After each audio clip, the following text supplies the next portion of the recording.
Et quelle grande joie de vous retrouver au bord de la Méditerranée qui est en fête ce week-end. Bienvenue à Marseille. Nous sommes sur l'une des nombreuses terrasses de la sublime cathédrale de la Major où nous célébrerons la messe tout à l'heure, messe de clôture des rencontres méditerranéennes. C'est pour participer à ces rencontres que le pape est venu pendant moins de 48 heures dans la cité phocéenne. Il est reparti hier, mais nous allons revenir sur les grands temps forts de cette visite historique avec vous, Monseigneur Jean-Marc Aveline, cardinal archevêque de Marseille. Merci de nous accueillir. Merci, bonjour. Vous avez passé un peu moins de 48 heures avec le pape François. Vous l'avez accueilli ici à Marseille. Comment vous vous sentez ce matin ? Un peu fatigué, bien sûr, hein, mais beaucoup moins fatigué qu'heureux. Très, très heureux d'avoir vu, d'avoir senti, d'avoir éprouvé la joie des Marseillais. C'est une journée qu'on n'oubliera pas. Et c'est vrai que les Marseillais, on les a vus dans la rue, croyants ou non, au stade Vélodrome, pendant la messe que nous avons retransmis hier en direct sur France 2. Est-ce que vous avez le sentiment qu'il y a eu une réelle rencontre entre les Marseillais et le pape François? Les Marseillais, qu'ils soient croyants ou non, encore une fois, c'est important. Oui, il y a eu une rencontre, qu'on avait voulu préparer. J'avais dit aux Marseillais il y a quelque temps, bon, il faut préparer tout techniquement, que tout soit bien et tout ça, mais surtout, il faut laisser le Seigneur nous habiller le cœur pour que on soit prêt pendant ces journées méditerranéennes et puis surtout avec le pape à ce que on puisse être disponible pour ce que le Seigneur voudra donner à nous, à Marseille, à la Méditerranée et à la France à travers cet événement. Et alors on s'est préparé le cœur, il y a eu une neuvaine de prière, il y a eu une procession au flambeau, il y a eu beaucoup de choses qui ont fait que j'ai le sentiment, moi, que on était disponible et qu'il y a eu une réelle rencontre. Le pape aussi était disponible, on a beaucoup parlé tous les deux dans la voiture, à table, à la maison, beaucoup. Et ça, la rencontre, à mes yeux, elle a eu lieu. Et qu'on soit croyant ou non, encore une fois, c'est important. Qu'on soit croyant ou non. Marseille est une ville de diversité. Quand je suis allé là-haut à la basilique là pour voir l'estrade qu'on était en train de construire, il y avait un type qui était en train de finir. Quand il m'a vu, il est descendu et il m'a dit, voilà, écoutez, moi je suis musulman, ma femme elle est juive, mais ce que vous faites, vous, avec le pape, c'est merveilleux.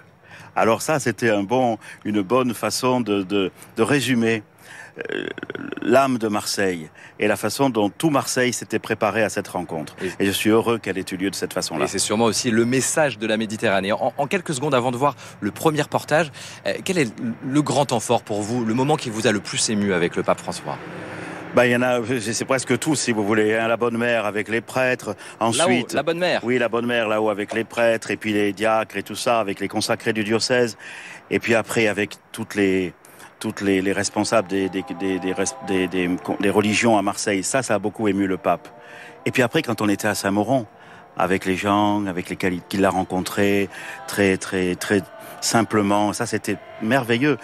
Et puis après, au Pharo, et puis alors c'est sûr que moi, après, dans la Papa Mobile, ça fait quelque chose quand même. C'est des choses uniques, c'est unique. Et puis de voir le peuple heureux, l'entrée dans le stade, le tour, le bonheur des gens. Moi, c'est ça surtout que j'ai vu, et c'est ça qui me fait tomber la fatigue. Et tant mieux, c'est une bonne nouvelle ce matin sur France 2. Monseigneur, on va revenir aussi sur le fond de ce qui a été dit avec le pape François. Il a été question des migrants qui traversent au péril de leur vie cette Méditerranée avec des propos très forts. On regarde et puis on débriefe juste après. D'accord.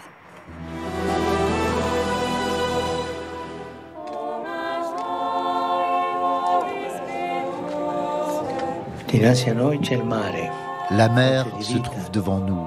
Elle est source de vie. Mais aussi un lieu qui évoque la tragédie des naufrages, causant la mort. Devant un tel drame, il ne faut pas des mots, mais des actes. Les personnes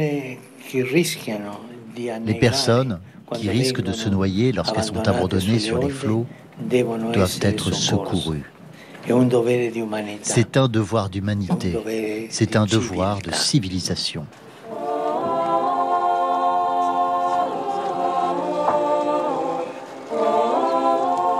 Quand des hommes, des femmes et des enfants, ne connaissant rien à la navigation, fuyant la misère et la guerre, sont dépouillés de leurs biens par des passeurs malhonnêtes, qui les condamne à mort en les faisant monter sur des embarcations vétustes et dangereuses, c'est un crime. Et quand les institutions politiques interdisent aux organisations non gouvernementales et même aux navires qui croisent dans ces eaux de porter secours aux naufragés, c'est un crime tout aussi grave et une violation du droit international maritime le plus élémentaire.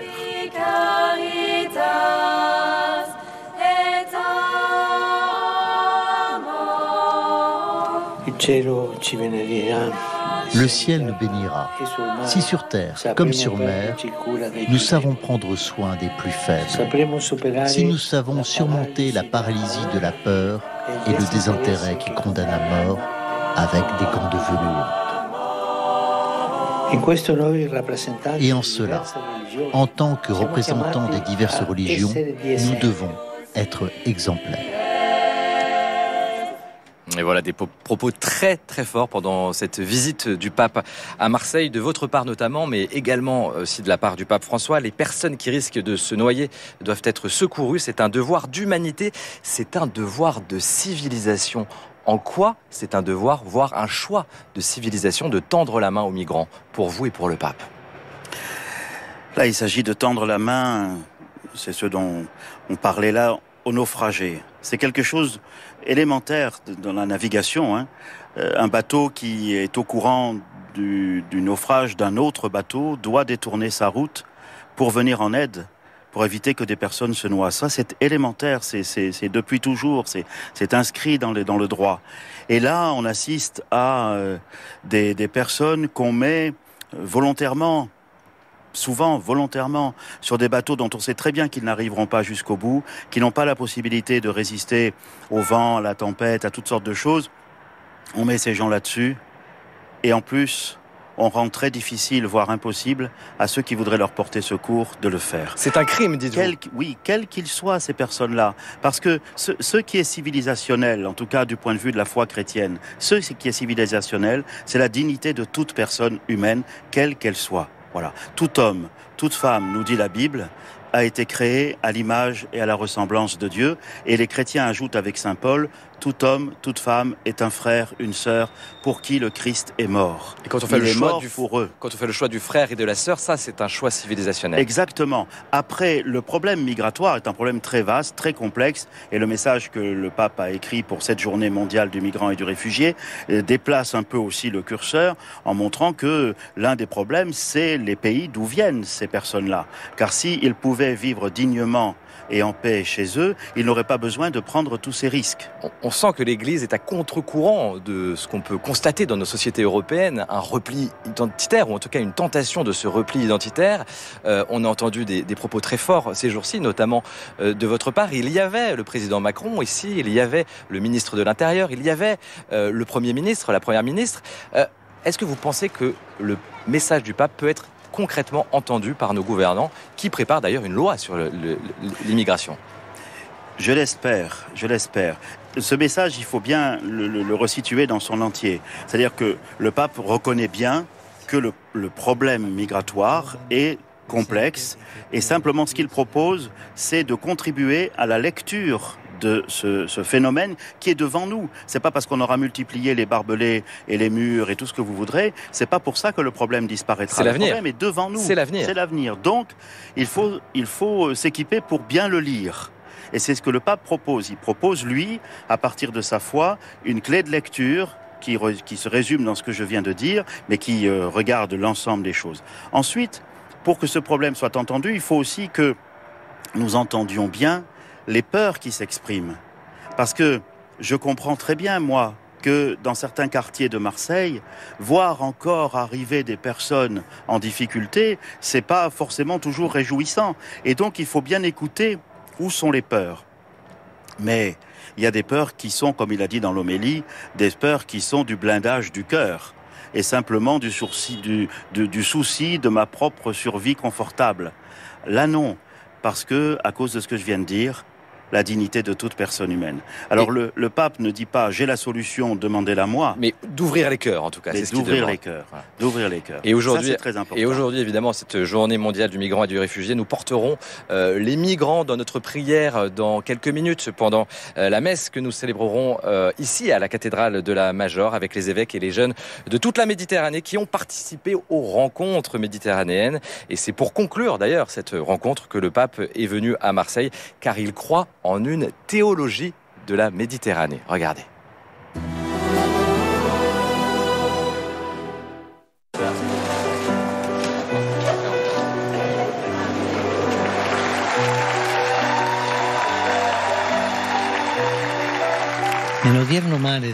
Sur la mer actuelle des conflits, nous sommes ici pour valoriser la contribution de la Méditerranée, afin qu'elle redevienne un laboratoire de paix.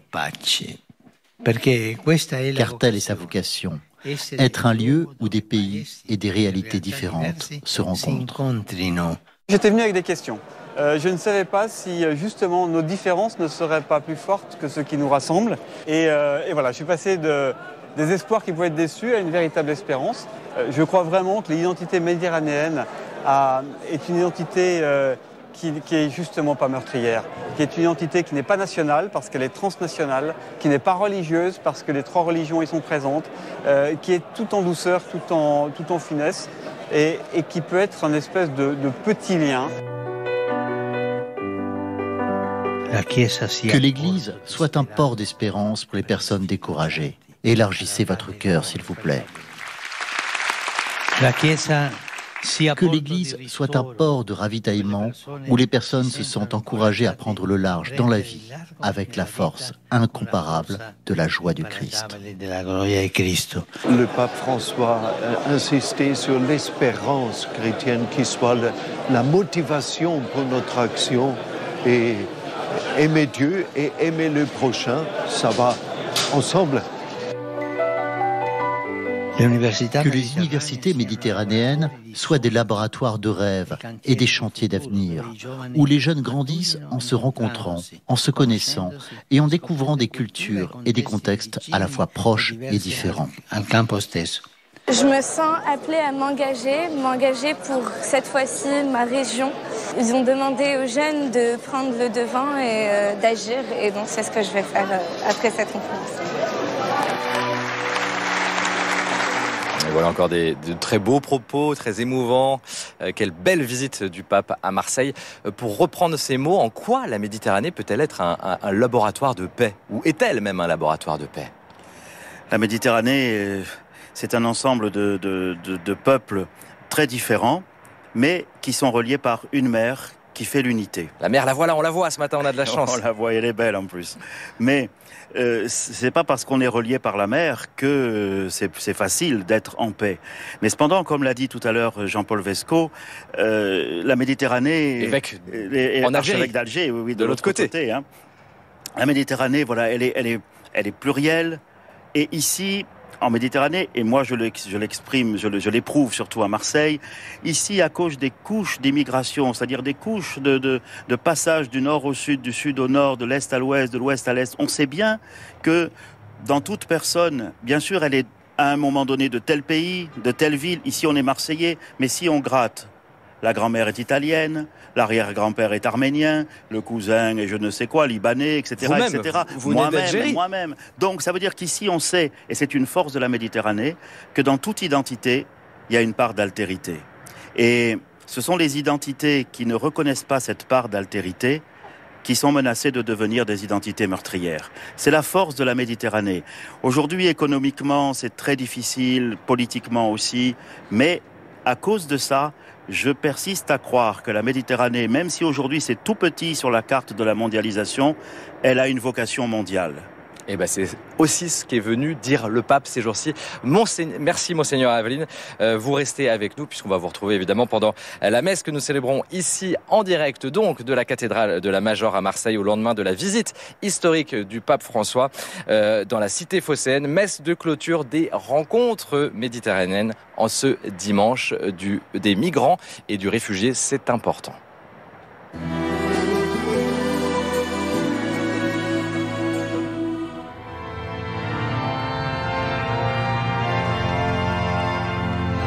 Et si vous nous rejoignez à l'instant, bienvenue à l'intérieur de cette superbe cathédrale de la Major pour vivre la messe avec les participants des rencontres méditerranéennes qui se sont déroulées cette semaine à Marseille, des jeunes et des évêques de chaque rive de la Méditerranée.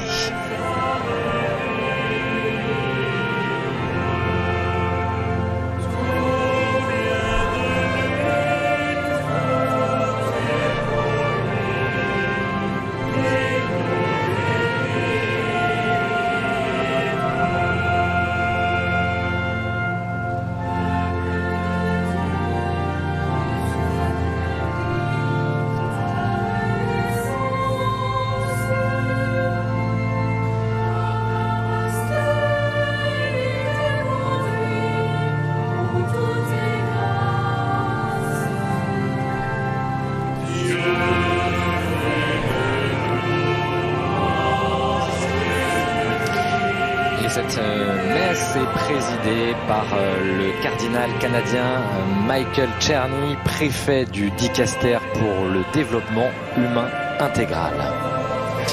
Et ce matin, ce dimanche, des migrants et des réfugiés, nous portons bien sûr dans notre prière celles et ceux qui, au péril de leur vie, traversent la Méditerranée. Cette mer magnifique qui est devenue un cimetière, comme le rappelait le pape François à son arrivée vendredi à Marseille. Les personnes qui risquent de se noyer doivent être secourues. C'est un devoir d'humanité, c'est un devoir de civilisation.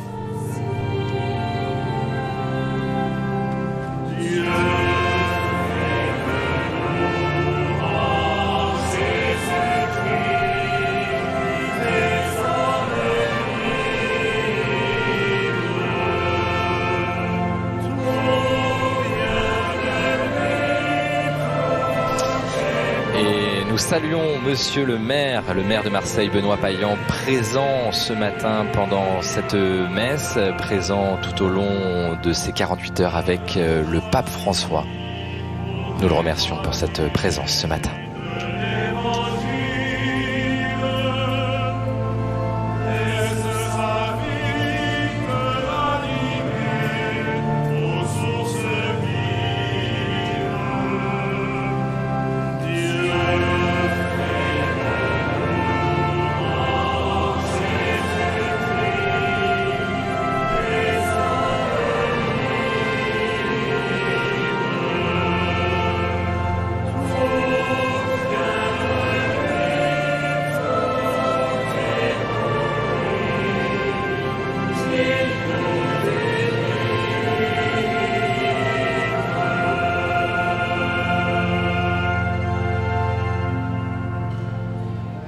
Fils et du Saint-Esprit. Amen. La paix soit avec vous. Et avec votre esprit. Bienvenue à vous, frères et sœurs, pour cette célébration de clôture d'une semaine inoubliable des rencontres méditerranéennes de Marseille. Je suis heureux de confier la présidence de notre Eucharistie au cardinal Michael Czerny, qui est le préfet du Dicaster pour le développement humain intégral. Et il était tout indiqué qu'en cette journée mondiale du migrant et du réfugié, ce soit lui qui nous guide dans la prière. Bienvenue, Michael. Merci. Frères et sœurs, préparons-nous à célébrer le mystère de l'Eucharistie en reconnaissant que nous sommes péchés. Je confesse à Dieu Tout-Puissant, je reconnais devant mes frères et sœurs que j'ai péché. En pensée, en parole, en action et par omission. Oui, j'ai vraiment péché. C'est pourquoi toute la Vierge Mère de Marie, les anges et tous les saints, et nous affirment, mes frères et sœurs, et nous, le Seigneur, notre Dieu. Que Dieu Tout-Puissant nous donne la miséricorde, qu'il nous pardonne nos péchés et qu'il nous conduise à la vie éternelle. Amen.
moment, nous remercions la chorale qui nous accompagne pour cette messe télévisée. C'est celle qui, hier aussi, a accompagné la liturgie pendant la messe avec le pape François au stade de Vélodrome, messe que France 2 a retransmis hier en direct. C'était l'un des grands moments de cette visite du pape à Marseille.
Prions le Seigneur.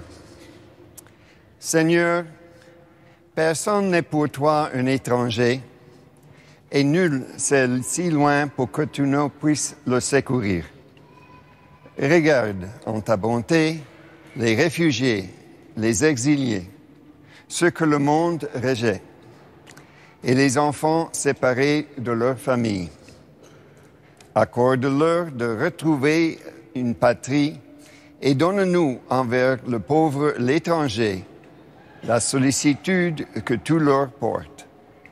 Par Jésus-Christ, ton Fils, notre Seigneur, qui vit et règne avec toi dans l'unité du Saint-Esprit, Dieu pour les siècles des siècles. Amen.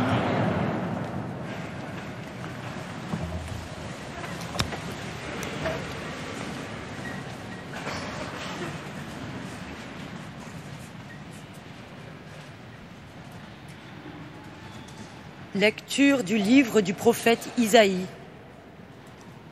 Cherchez le Seigneur tant qu'il se laisse trouver. Invoquez-le tant qu'il est proche. Que le méchant abandonne son chemin et l'homme perfide ses pensées. Qu'il revienne vers le Seigneur qui lui montrera sa miséricorde, vers notre Dieu qui est riche en pardon. Car mes pensées ne sont pas vos pensées. Et vos chemins ne sont pas mes chemins, oracle du Seigneur. Autant le ciel est élevé au-dessus de la terre, autant mes chemins sont élevés au-dessus de vos chemins et mes pensées au-dessus de vos pensées. Parole du Seigneur.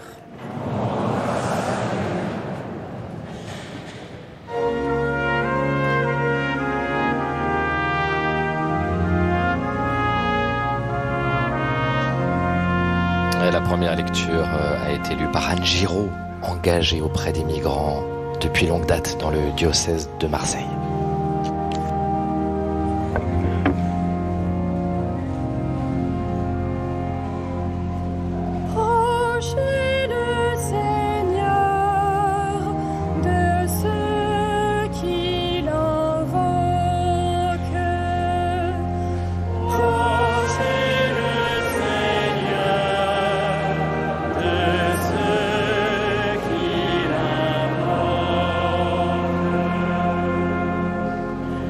Chaque jour je te bénirai, je louerai ton nom toujours et à jamais. Il est grand le Seigneur, hautement loué, à sa grandeur il n'est pas de limite. Prochez le Seigneur de ceux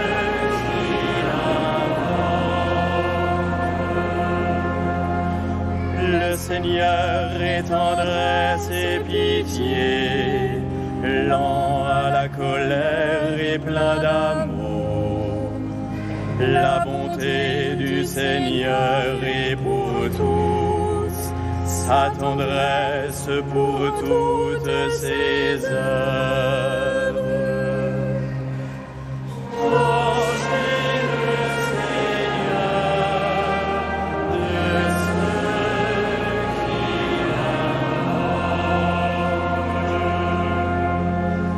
Le Seigneur est juste en toutes ses voies, fidèle en tout ce qu'il fait. Il est proche de ceux qui l'invoquent, de tous ceux qui l'invoquent en vérité. Prochez le Seigneur de ceux qui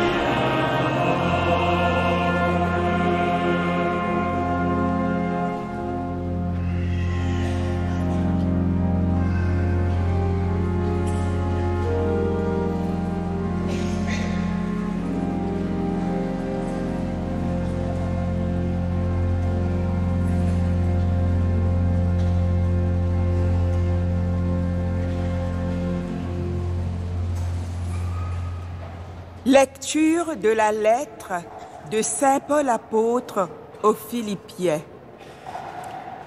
Frères, soit que je vive, soit que je meure, le Christ sera glorifié dans mon corps. En effet, pour moi, vivre c'est le Christ et mourir est un avantage. Mais si, en vivant en ce monde, j'arrive à faire un travail utile, je ne sais plus comment choisir.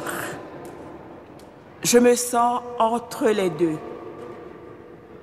Je désire partir avec le Christ, car c'est bien préférable. Mais, à cause de vous, demeurer en ce monde est encore plus nécessaire. Quant à vous, ayez un comportement digne de l'évangile du Christ. Parole du Seigneur.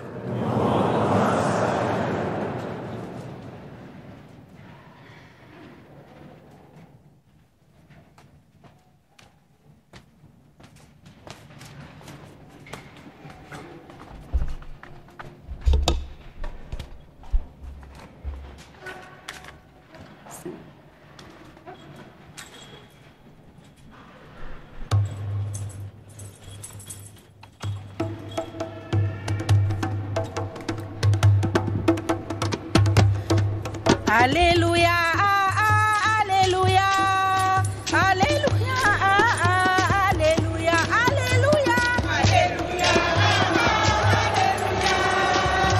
Et nous chantons cet Alléluia en langue lingala, cette langue parlée sur les deux rives du fleuve Congo avec la chorale africaine de la cathédrale.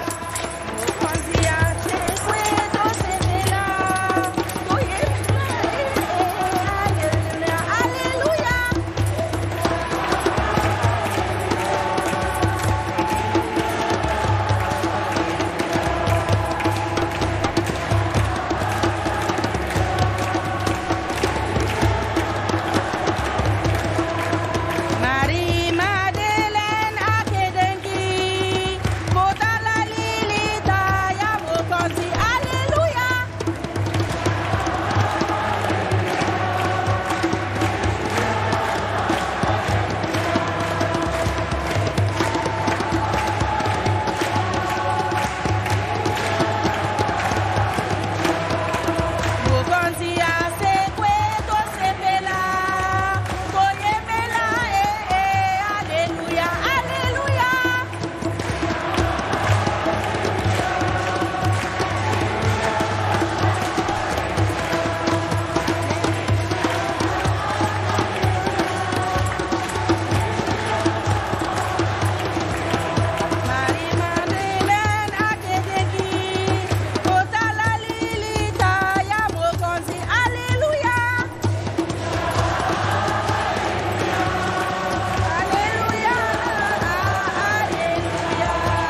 Et quelle fête sur cette Alléluia ici dans la cathédrale de la Major à Marseille. Marseille est un message, c'est ce que nous rappelait le cardinal Jean-Marc Aveline tout à l'heure, avant la messe. Le Seigneur soit avec vous. Évangile de Jésus-Christ selon saint Matthieu.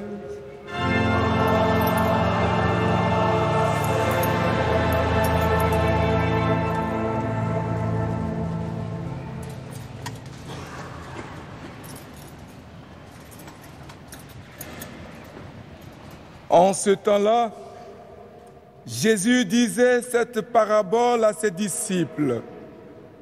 Le royaume des cieux est comparable au maître d'un domaine qui sortit dès le matin afin d'embaucher des ouvriers pour sa vigne. Il se mit d'accord avec eux sur le salaire de la journée. Un denier, c'est-à-dire une pièce d'argent, et il les envoya à sa vigne.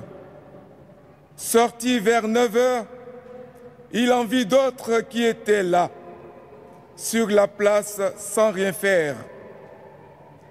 Et à cela, il dit, « Allez à ma vigne, vous aussi, et je vous donnerai ce qui est juste. » Ils y allèrent. Il sortit de nouveau vers midi, puis vers 3 heures, et fit de même. Vers 5 heures, il sortit encore, en trouva d'autres qui étaient là, et leur dit, « Pourquoi êtes-vous restés là toute la journée sans rien faire ?»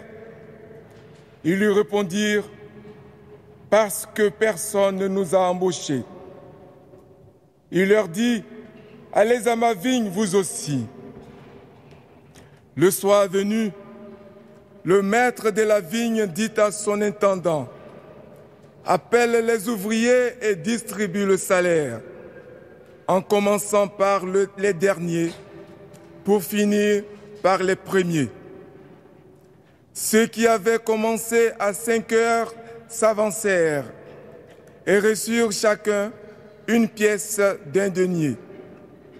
Quand vint le tour des premiers, ils pensaient recevoir davantage. Mais ils reçurent, eux aussi, chacun une pièce d'un denier. En la recevant, ils récriminaient contre le maître du domaine. Ceux-là, les derniers venus, n'ont fait qu'une heure, et tu les traites à l'égal de nous, qui avons enduré le poids du jour et la chaleur. Mais le maître répondit à l'un d'entre eux, « Mon ami, je ne suis pas injuste envers toi. N'as-tu pas été d'accord avec moi pour un denier? Prends ce qui te revient et va-t'en. Je vais donner au dernier venu autant qu'à toi. N'ai-je pas le droit de faire ce que je veux de mes biens? Ou alors, ton regard est-il mauvais parce que moi, je suis bon? C'est ainsi que les derniers seront premiers et les premiers seront derniers. Acclamons la parole de Dieu.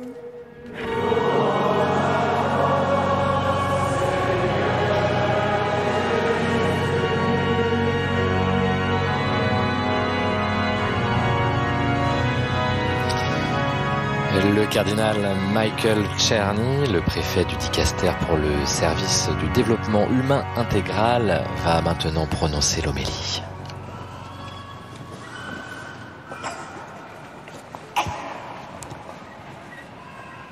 Saint Paul nous adresse une mise en garde, une exhortation qui pourrait apparaître comme l'ultime volonté qu'il laisse à la communauté de Philippe. Ayez un comportement digne de l'évangile du Christ. Désormais tourné vers le but ultime de sa vie, l'apôtre pousse ce cri de cœur, désirant s'assurer que ses disciples se referont constamment à l'Évangile pour être dignes de la vocation à laquelle ils ont été appelés, dignes du baptême qu'ils ont reçu et pour leur plus grande joie. Dans l'Évangile, nous trouvons toutes les indications nécessaires pour être des disciples du Christ. Et puisque nous célébrons aujourd'hui la journée du migrant et du réfugié, regardons ce que cette parabole tirée de la vie quotidienne nous enseigne sur la réalité dérangeante des phénomènes migratoires, nous invitant, comme l'a encouragé hier le pape François à la conclusion des rencontres méditerranéennes, à écouter les histoires de vie de ces personnes. Comme cela arrivait souvent à l'époque de Jésus, un groupe d'ouvriers se rend sur la place du village dans l'attente d'une embauche journalière. Le maître de la vigne, après s'être entendu avec eux, les envoie travailler sur ses terres. Le propriétaire retourne alors sur la place à différentes heures de la journée et à chaque fois, il embauche un nouveau groupe d'ouvriers car il ne veut pas qu'ils restent ici sans rien faire. Les différents groupes d'ouvriers se rendent à la vigne et de ce fait, leur temps de travail est très diversifié. Pourtant, une fois venu le moment de le payer, le maître ordonne de donner à tous les mêmes salaires, provoquant les protestations de ceux qui avaient débuté plus tôt leur journée de travail. La réponse du maître de la vigne est catégorique. « Mon ami, je ne suis pas injuste envers toi. N'as-tu pas été d'accord avec moi pour un denier? Je veux donner au dernier venu autant qu'à toi. N'ai-je pas le droit de faire ce que je veux de mes biens? » Cette parabole contient un double enseignement. En premier lieu, le Seigneur, maître de la vigne, est bon et généreux avec ceux qui n'ont pas eu la possibilité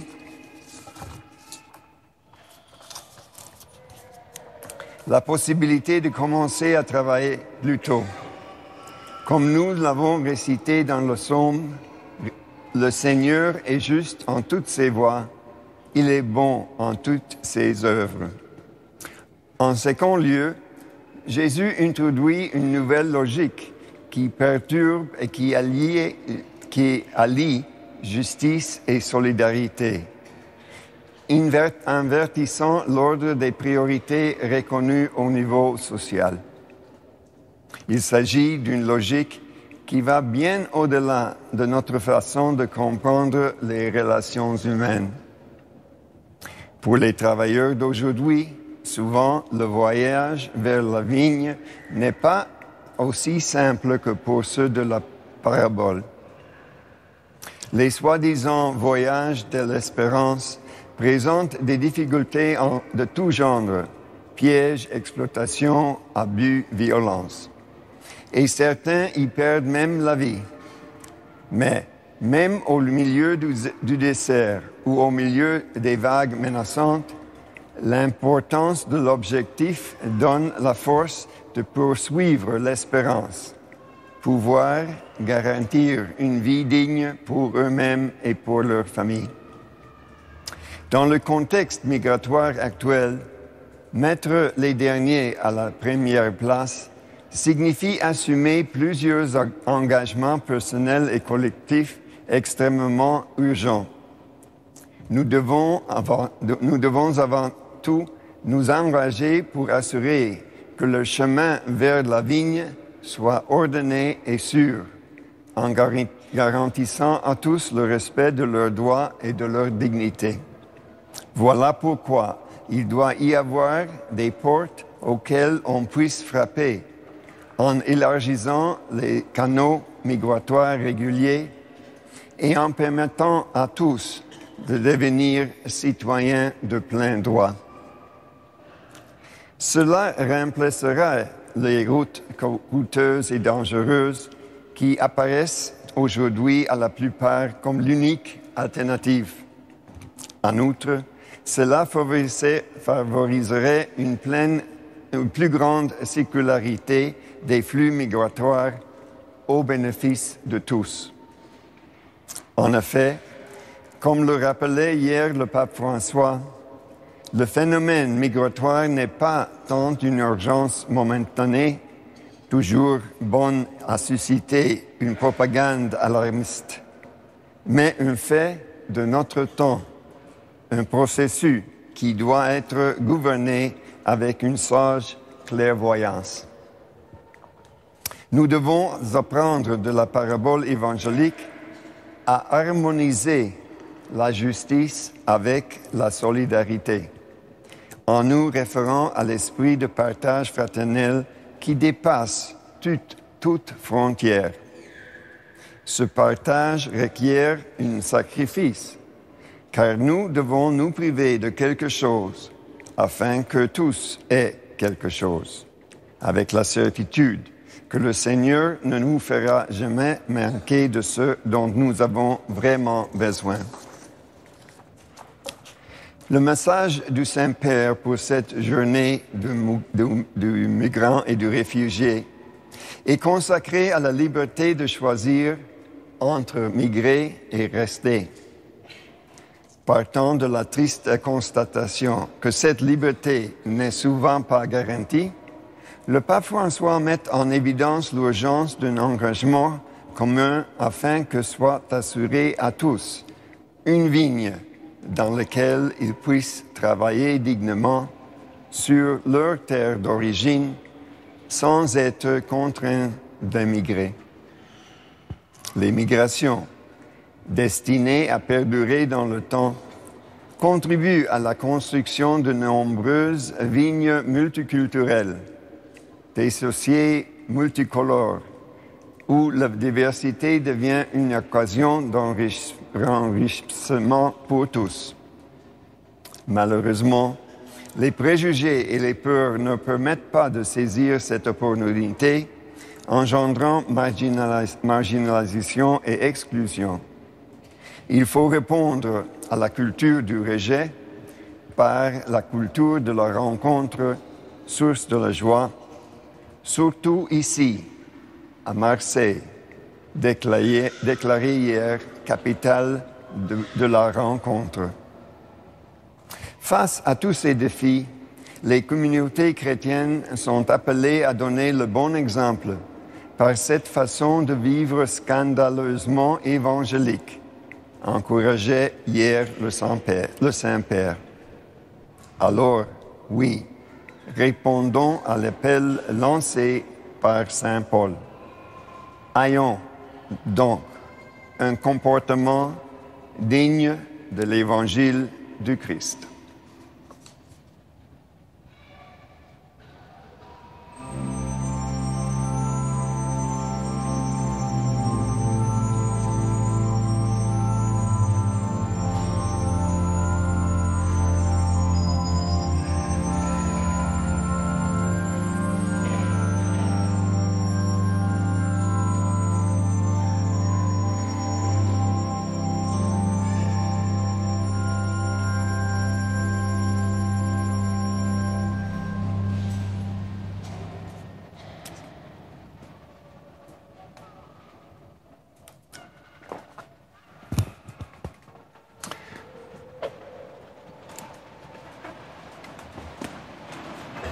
Je crois en Dieu, le Père Tout-Puissant,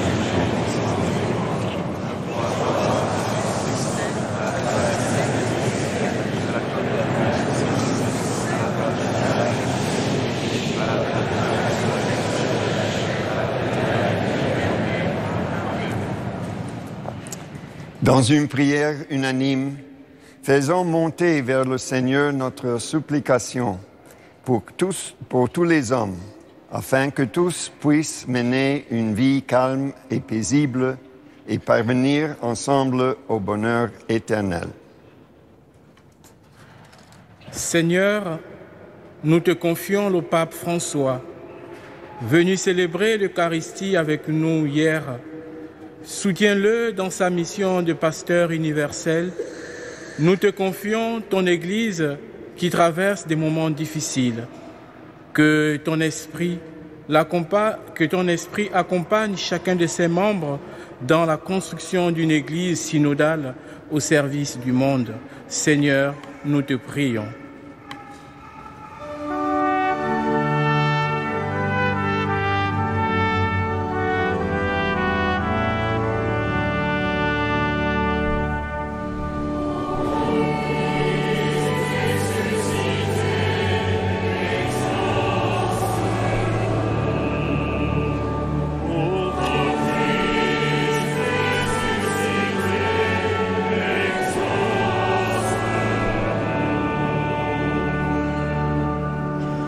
En cette journée mondiale du migrant et du réfugié, nous te confions tous ceux qui fuient la pauvreté, la peur, le désespoir.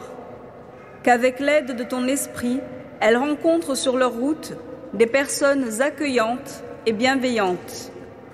Donne-nous la grâce de nous engager avec elles pour bâtir une société multiculturelle et fraternelle. Seigneur, nous te prions.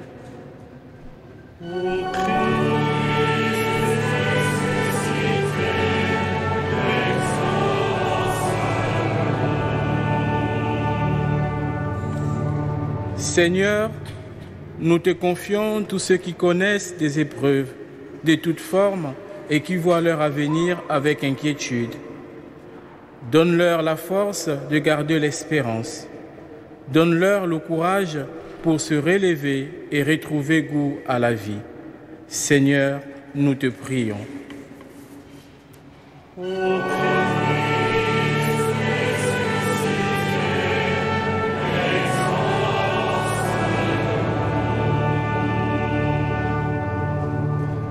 Face à la crise climatique et environnementale, donne-nous, Seigneur, le discernement nécessaire pour que chacun nous prenions soin de notre maison commune.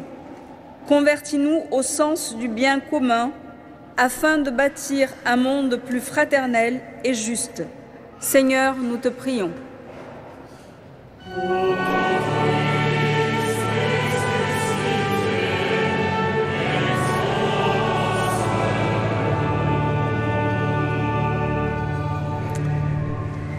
Ô Dieu qui sauve tous les hommes et ne veut en perdre aucun, écoute la prière de ton peuple et donne-lui la joie d'être exaucé par le Christ notre Seigneur. Amen.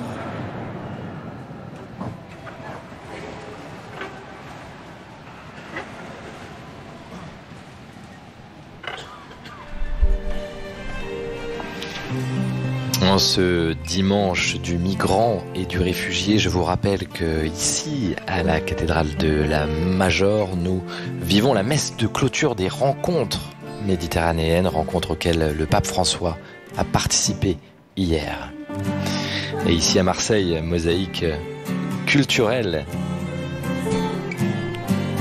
Nous entrons maintenant dans la liturgie eucharistique avec des paroissiennes, vous le voyez, des paroissiens de toutes origines, capverdiennes, malgaches, philippines, ukrainiennes ou encore vietnamiennes. Nous chantons d'ailleurs en vietnamien maintenant pour entrer dans cette liturgie eucharistique avec cette chorale de la communauté vietnamienne de la cathédrale et du diocèse de Marseille.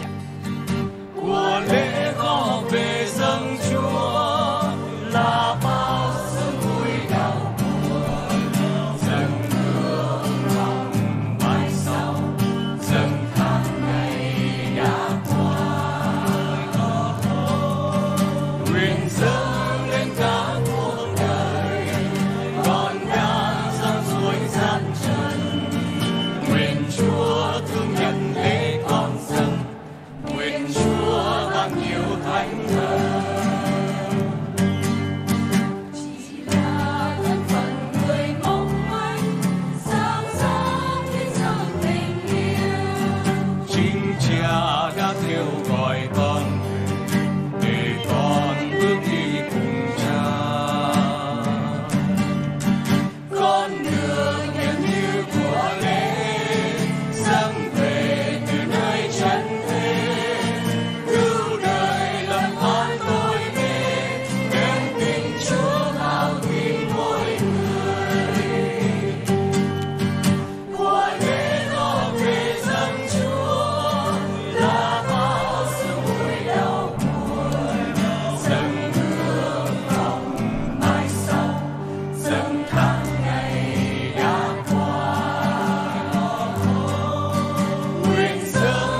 như thế dân toàn hiếu.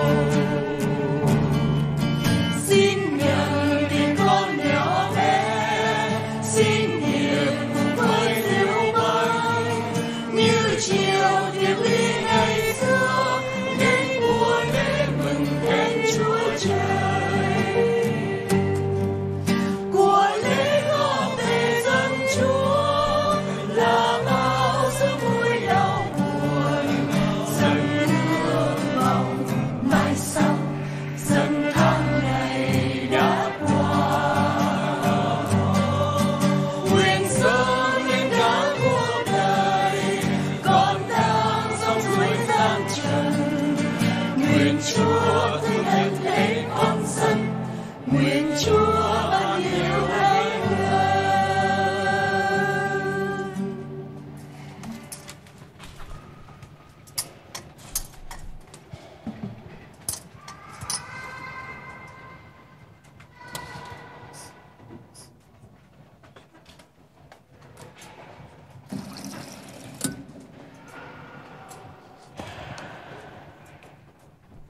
Merci.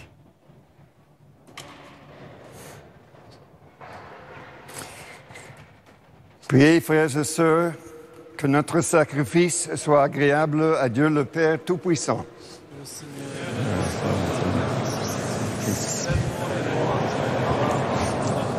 On peut le centrer un peu ou... Plus proche. Non, c'est pas nécessaire. Un peu comme ça. Seigneur, tu as voulu que ton Fils donne sa vie pour rassembler dans l'unité tes enfants dispersés. Nous t'en prions que ce sacrifice de paix favorise l'union des cœurs et fasse grandir la charité fraternelle par le Christ notre Seigneur.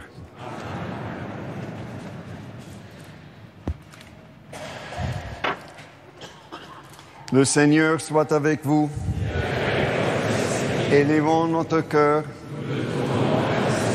Rendons grâce au Seigneur notre Dieu. Vraiment, il est juste et bon de te rendre grâce. Il est juste et bon de te glorifier, Père très saint, car tu es le seul Dieu, le Dieu vivant et vrai. Toi qui eus avant tous les siècles, tu demeures éternellement, lumière au-delà de toute lumière, toi, le Dieu de bonté, la source de la vie.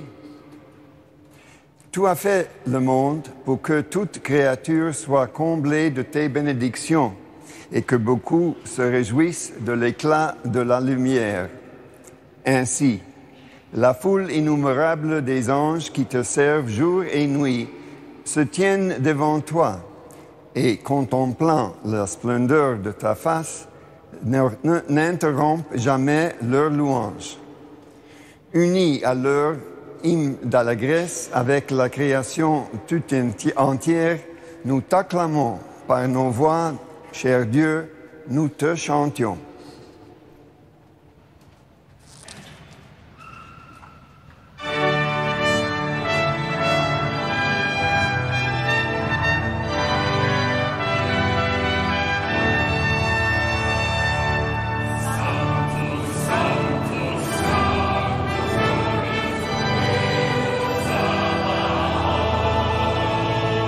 Sanctus, Sanctus,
Père très saint, nous proclamons que tu es grand et que tu as fait toutes choses avec sagesse et par amour.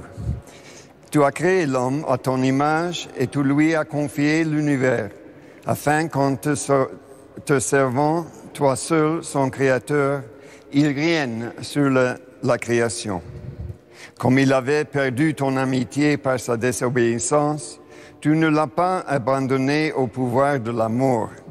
Dans ta miséricorde, tu es venu en aide à tous les hommes, pour qu'ils te cherchent et puissent te trouver. Tu as multiplié les alliances avec eux et tu les as formés par les prophètes dans l'espérance du salut. Tu as tellement aimé le monde, Père très saint, que tu nous as envoyé ton Fils unique lorsque les temps furent accomplis pour qu'il soit notre Sauveur. Dieu fait homme, conçu de l'Esprit Saint, né de la Vierge Marie. Il a vécu notre condition humaine en toutes choses, excepté le péché, annonçant aux pauvres la bonne nouvelle du salut, aux captifs la délivrance, aux affligés la joie.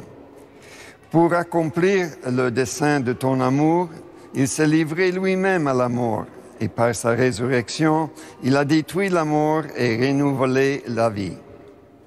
Afin que désormais notre vie ne soit plus à nous-mêmes, mais à lui qui est mort et ressuscité pour nous, il a envoyé d'auprès de toi, Père, comme premier don fait au créant, l'Esprit Saint qui continue son œuvre dans le monde et achève toute sanctification.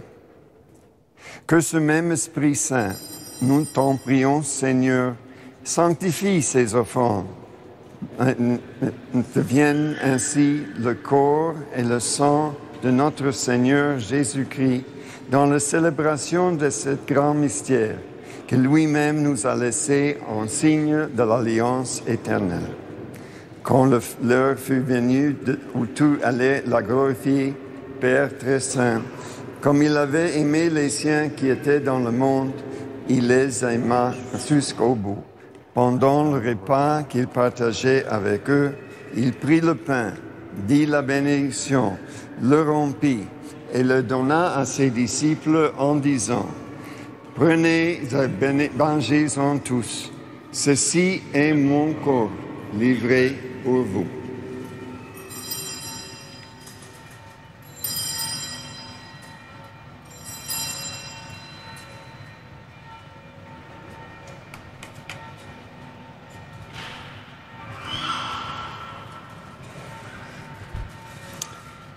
De même, il prit la coupe remplie de vin, il rendit grâce et la donna à ses disciples en disant, « Prenez et buvez-en tous, car ceci est la coupe de mon sang, le sang d'alliance nouvelle et éternelle, qui sera versé pour vous et pour la multitude en rémission des péchés.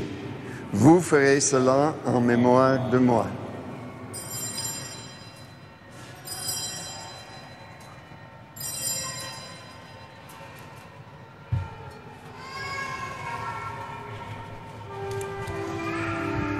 Acclamons le mystère de la foi. Quand nous mangeons ce pain et buvons à cette coupe, nous annonçons ta mort, Seigneur ressuscité, et nous attendons que tu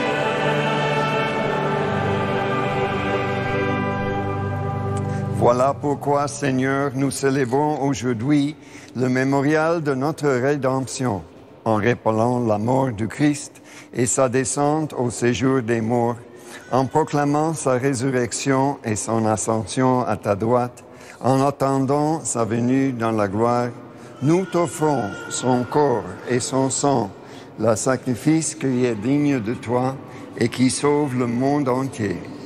Regarde, Seigneur, celui qui s'offre dans le sacrifice, que toi-même as préparé pour ton Église.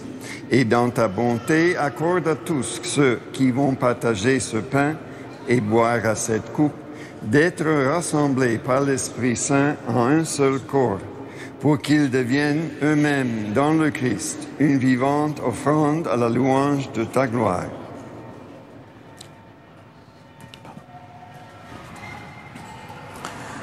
Et maintenant, Seigneur, rappelle-toi tous ceux pour qui nous offrons le sacrifice. En premier lieu, ton serviteur, notre pape François. Moi-même, ton indigne serviteur et l'ensemble de mes frères évêques, les prêtres et les diacres, les fidèles qui présentent cette offrande, les membres de notre assemblée, le peuple entier qui t'appartient et tous ceux qui te cherchent avec droiture.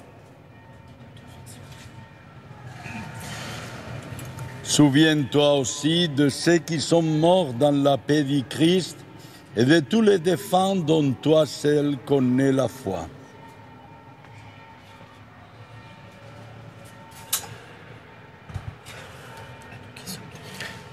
À nous qui sommes tes enfants, accorde, Père très bon, l'héritage de la vie éternelle. Auprès de la Vierge Marie, la bienheureuse Mère de Dieu, auprès de Saint Joseph, son époux, des apôtres et de tous les saints, dans ton royaume, nous pourrons alors, avec la création tout entière, enfin libérés de la corruption du péché et de la mort, te glorifier par le Christ notre Seigneur, par qui tu donnes au monde toute grâce et tout bien.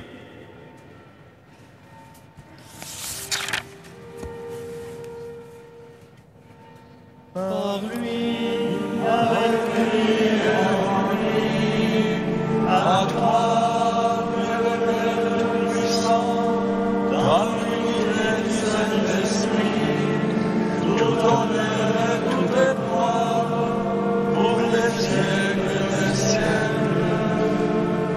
Amen.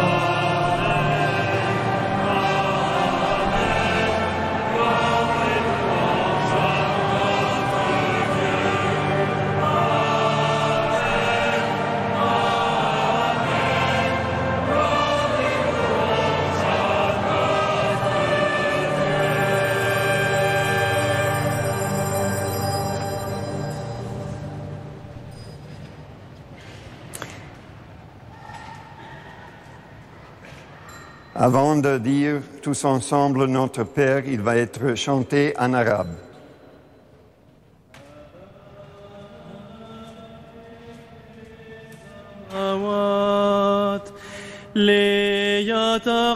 ليتقدس اسمك ليتم ملكوتك لتكن مشيئتك كما في السماء كذلك على الأرض أعطنا خبزنا كفاف يومنا واغفر لنا خطايانا كما نحن نغفر لمن أخطأ إلينا ولا تدخلنا في تجارب لكن نجنا من الشرير. Et maintenant, tous ensemble, nous pouvons dire Notre Père, qui es aux cieux, que ton nom soit sanctifié, que ta lumière vienne, que ta volonté soit faite sur la terre comme au ciel. Donne-nous aujourd'hui notre pain de ce jour. Pardonne-nous nos offenses, comme nous pardonnons aussi à ceux qui nous ont offensés. Et ne nous laisse pas avoir tentation, mais délivre-nous du mal. Délivre-nous de tout mal, Seigneur, et donne la paix à notre temps. Soutenus par ta miséricorde, nous serons libérés de tout péché et à l'abri de toute épreuve, nous qui attendons que se réalise cette bienheureuse espérance, l'avènement de Jésus-Christ, notre Sauveur.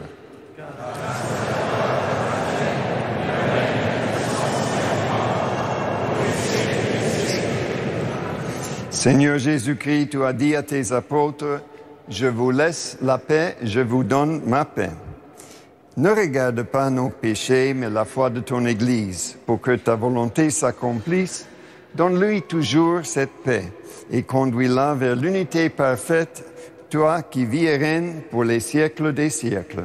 Amen. Frères et sœurs, dans cette Église ou devant votre écran, que la paix du Seigneur soit toujours avec vous. Avec notre esprit. Dans la charité du Christ, frères et sœurs, donnez-vous la paix.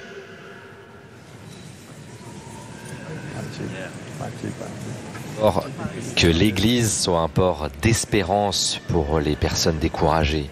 Élargissez votre cœur, soyez un phare de paix. C'est ce que disait hier le pape François au palais du Pharaon, que cette espérance et cette paix rejoignent chacune et chacun d'entre nous, ici sur les rives de la Méditerranée, mais bien sûr partout ailleurs.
Voici l'agneau de Dieu.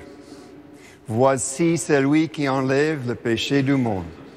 Heureux les invités au repas de noces de l'agneau. Seigneur, je ne suis pas digne de recevoir, mais dis seulement une parole et je serai guéri.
Thierry Hubert, le frère Thierry Hubert, producteur du Jour du Seigneur, est avec nous ce matin pour cette messe exceptionnelle qui clôt les rencontres méditerranéennes ici à Marseille, une rencontre auquel a participé le pape François et puis le maire de Marseille qui est avec nous. Merci à lui, Benoît Payan. J'en profite pour saluer l'ancien maire de Marseille, Jean-Claude Gaudin, qui n'a pas pu être dans l'Assemblée ce matin, mais qui nous regarde sûrement grâce à la télévision.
Je vous propose de méditer maintenant avec le pape François qui hier a quitté Marseille après 2 jours de visite historique à l'occasion des rencontres méditerranéennes qui se sont déroulées pendant une semaine ici à Marseille et que nous concluons avec cette messe télévisée.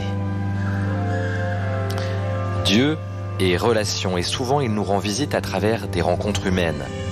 Quand nous savons nous ouvrir à l'autre, quand il y a un tressaillement pour la vie de ceux qui passent chaque jour à nos côtés, et quand notre cœur ne reste pas impassible et insensible devant les blessures de ceux qui sont les plus fragiles. Nos villes métropolitaines et tant de pays européens comme la France, où coexistent des cultures et des religions différentes, sont en ce sens un grand défi contre les exacerbations de l'individualisme, contre les égoïsmes et les fermetures qui produisent solitude et souffrance. Nous avons besoin de redécouvrir le goût de l'engagement pour la fraternité, d'oser encore le risque de l'amour.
Prions le Seigneur. Seigneur, tu nous as donné des forces neuves en nous faisant communier au même pain et à la même coupe. Donne-nous un cœur sincère pour faire preuve d'humanité envers les étrangers et ceux que l'on rejette, afin que nous méritons d'être rassemblés un jour sur la terre des vivants par le Christ notre Seigneur. Amen.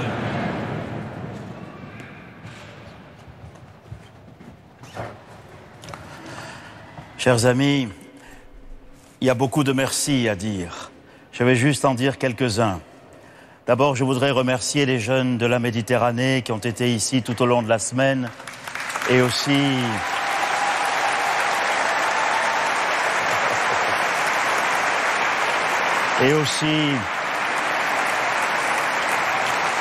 mes frères évêques de la Méditerranée et de France. Ils représentent tout le peuple qui s'est rassemblé ici.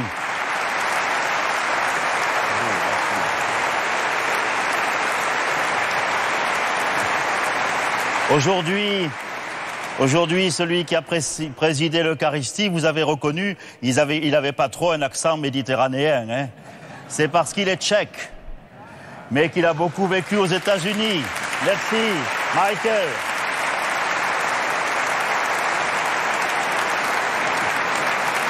Et puis, comment ne pas remercier dans cette cathédrale notre archevêque émérite qui est venu vivre ces jours exceptionnels avec nous, Monseigneur Georges Pontier.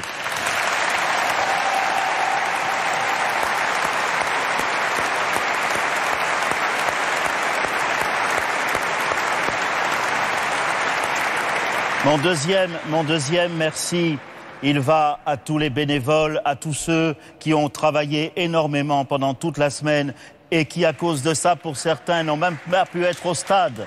À eux, merci.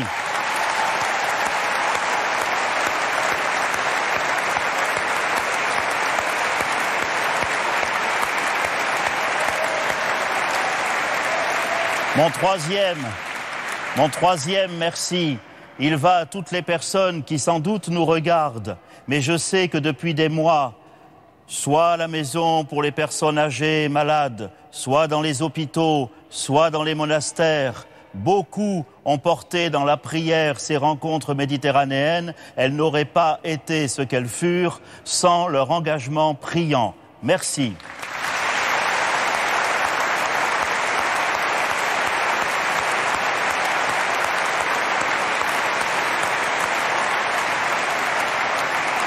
Mon quatrième merci, soyez tranquille, il n'y en aura que 5.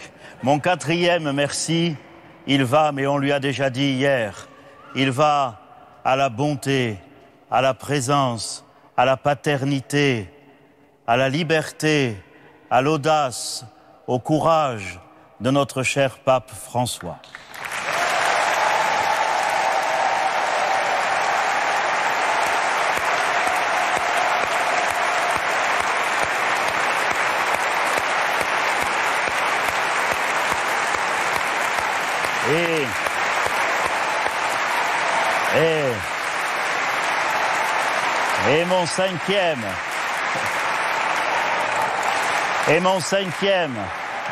Et mon cinquième et dernier merci, mais c'est le plus important et c'est celui qui était déjà présent dans les 4 que je viens d'énoncer.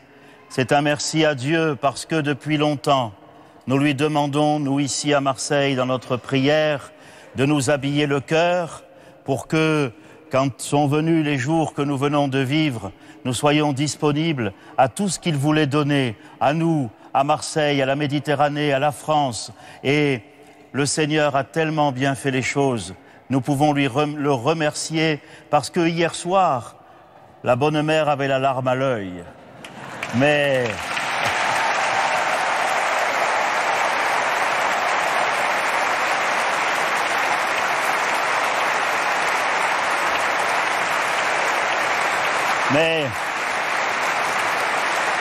ce matin, en sortant de chez moi et en la regardant, j'ai cru voir qu'elle avait beaucoup de joie dans le cœur, beaucoup d'espérance et de confiance en chacune et chacun d'entre nous, pour que de quelque façon que ce soit, nous témoignions au monde l'amour dont Dieu l'aime. Dieu a tant aimé le monde qu'il a donné son Fils unique. La Bonne Mère nous le présente tous les jours et nous ne l'oublierons jamais. Merci Seigneur.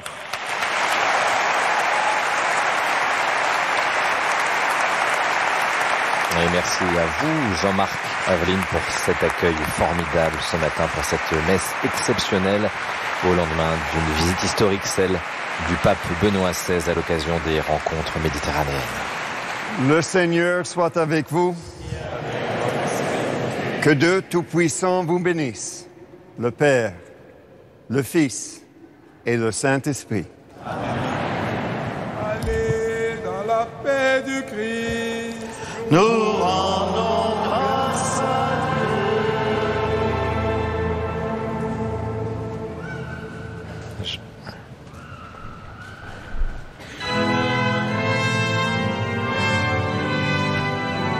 Et merci aux Marseillaises et Marseillais pour cet accueil chaleureux et joyeux et pour cette messe qui conclut les rencontres méditerranéennes au lendemain de la visite du pape François. Nous concluons donc cette émission sur cette prière à la Vierge Marie. On se retrouve dimanche prochain, très belle semaine. Nous serons en Belgique et avec le lauréat de notre prix littéraire sur la liberté intérieure. Très beau dimanche.